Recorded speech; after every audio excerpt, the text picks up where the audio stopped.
everyone! Today I'm going to let you in on a little secret. The Debt Snowball Method. Yes, that's right.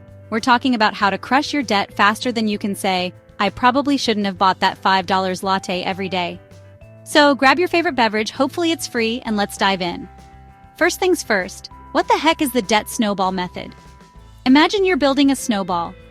You start with a tiny one, and as you roll it, it picks up more snow and gets bigger and bigger. That's exactly how the Debt Snowball Method works, but with your debt. Step 1. List all your debts from smallest to largest. Don't worry about interest rates, just focus on the balance owed. Trust me, this method is all about psychology. Step 2. Make minimum payments on all your debts except the smallest one. Throw every extra penny you have at that tiny debt until it's gone. Yes, even that loose change you find in your couch cushions. Once that first debt is paid off, you take the money you were putting toward it and add it to the payment for the next smallest debt. Keep repeating this process, and before you know it, you'll have a full-blown debt avalanche crushing everything in its path. Why does this work? Well, paying off the smallest debt first gives you quick wins. And who doesn't love a quick win? It keeps you motivated and excited to tackle the next debt and the next and the next. You get the point. But here's the kicker. You have to stop adding to your debt.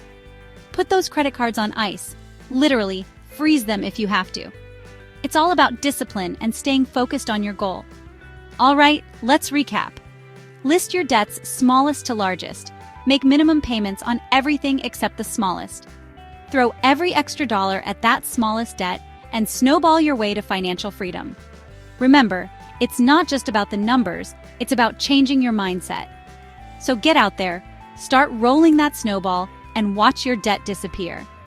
And hey, if you enjoyed this video, give it a thumbs up.